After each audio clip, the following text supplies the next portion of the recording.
نماز تو آپ بھی پڑھتے ہوں گے، لیکن کیا آپ کو نماز کا طریقہ آتا ہے؟ بہت آسان انداز میں مکمل نماز کا طریقہ احادیث کی روشنی میں بتانے لگا ہوں، توجہ کے ساتھ آپ نے سننا ہے۔ یاد رہے کہ جب بھی آپ نماز پڑھنے لگیں، آپ کا جسم، آپ کے کپڑے اور جس جگہ آپ نماز ادا کر رہے ہیں، یہ تینوں چیزیں پاک ہونی چاہیے۔ آپ کا ستر چھپا ہوا ہو، آپ کا چہرہ قبلے کی طرف ہو، جو نماز آپ ادا کر رہے ہیں اس نماز کا وقت شروع ہو چکا ہو، اور جب بھی نماز ادا کریں اس نماز کی نیت آپ نے کرنی ہے۔ مثال کے طور پہ آپ نماز ظہر کی 4 رکعات فرض ادا کر رہے ہیں، تو آپ کے دل میں یہ پکا ارادہ ہونا چاہیے کہ میں ظہر کی 4 رکعات فرض نماز ادا کر رہا ہوں۔ اگر دل میں بھی نیت ہوگی کافی ہے، لیکن اگر زبان سے کہیں گے تو یہ بہتر ہے۔ ہاتھوں کو کانوں کی لو تک لائیں اور اللہ اکبر کہتے ہوئے ناف کے نیچے اس کو اس طرح باندھنا ہے کہ سیدھے ہاتھ کی ہتھیلی والی سائڈ الٹے ہاتھ کی کلائی کے سرے پر رکھیں اور ناف کے نیچے باندھیں۔ پھر آپ نے ثنا پڑھنی ہے، سبحانک اللہم وبحمدک وتبارک اسمک وتعالی جدک ولا الہ غیرک، اعوذ باللہ من الشیطان الرجیم، بسم اللہ الرحمن الرحیم۔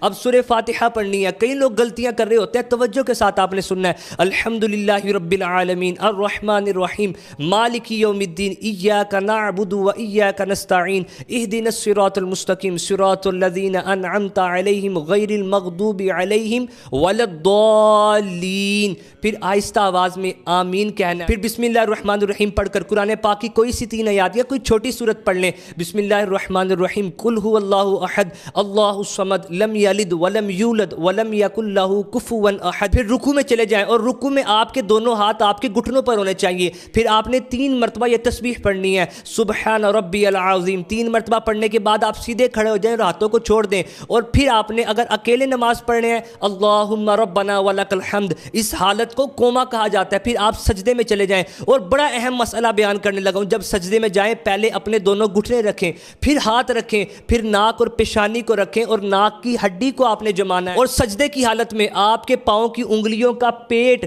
زمین پر لگا ہونا چاہیے۔ اگر 10 کی 10 انگلیوں کا نہیں لگ سکتا تو کم از کم دونوں پاؤں کی 3 انگلیوں کا پیٹ زمین پر لگا ہونا چاہیے۔ پھر 3 مرتبہ سجدے میں آپ نے تسبیح پڑھنی ہے، سبحان ربی الاعلی، اور کم از کم 3 مرتبہ تسبیح پڑھنے کے بعد آپ نے بیٹھ جانا ہے۔ دونوں سجدوں کے درمیان بیٹھنے کو جلسہ کہا جاتا ہے۔ سیدھا قدم آپ کا کھڑا اور الٹے قدم پر آپ نے بیٹھنا ہے، اور 1 مرتبہ سبحان اللہ کہنے کی مقدار آپ نے اسی طرح بیٹھے رہنا ہے۔ پھر دوسرا سجدہ کرنا ہے، پھر سیدھا کھڑا ہو جانا ہے، دوسری رکعت آپ نے ادا کرنی ہے۔ جب آپ دونوں سجدے کر لیں گے پھر آپ نے بیٹھنا ہے، اور آپ نے التحیات للہ والصلوات والطیبات السلام علیک ایھا النبی ورحمۃ اللہ وبرکاتہ السلام علینا وعلی عباد اللہ الصالحین اشہد ان لا، اور جو ہی آپ نے لا پر پہنچنا ہے تو آپ نے انگلی کو اٹھا دینا۔ طریقہ کار کیا ہے؟ اشہد ان لا الہ الا اللہ، دونوں انگلیاں ہتھیلی کے ساتھ ملی ہو، درمیان والی اور انگوٹھے کو اس طرح ملا لینا ہے، اور کلمے کی انگلی آپ نے اٹھانی ہے، اشہد ان لا الہ الا اللہ۔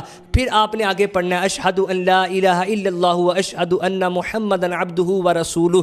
اگر تو یہ آپ کی نماز کی آخری رکعت نہیں ہے تو آپ نے درود پاک نہیں پڑھنا بلکہ کھڑے ہو جانا ہے، اور نماز کو مکمل کرتے ہوئے جب آپ آخری رکعت پر پہنچیں گے پھر آپ نے درود ابراہیمی، کئی لوگ کہتے ہیں رب جعلنی نہیں بلکہ رب جعلنی مقیم الصلاۃ ومن ذریتی ربنا وتقبل دعاء ربنا اغفر لی ولوالدی وللمؤمنین یوم یقوم الحساب۔ یہ کہنے کے بعد آپ نے سیدھے کندھے کی طرف السلام علیکم ورحمۃ اللہ، اور پھر السلام علیکم ورحمۃ اللہ، آپ کی نماز مکمل ہو جائے گی۔ یہ نماز کا مختصر طریقہ تھا، بہت سی تفصیلات باقی ہیں، انشاءاللہ وقتاً فوقتاً آپ تک نماز کے مسائل پہنچائے جائیں گے۔ یہ نماز کا طریقہ آپ بھی بار بار دیکھیں تاکہ آپ کی بھی نماز درست ہو، اور اس کو اتنا شیئر کریں کہ اگر کسی کی آپ کی وجہ سے نماز درست ہو جاتی ہے، ساری زندگی وہ جو نماز ادا کرے گا اس کا ثواب آپ کو بھی ملے گا اور مجھے بھی ملے گا۔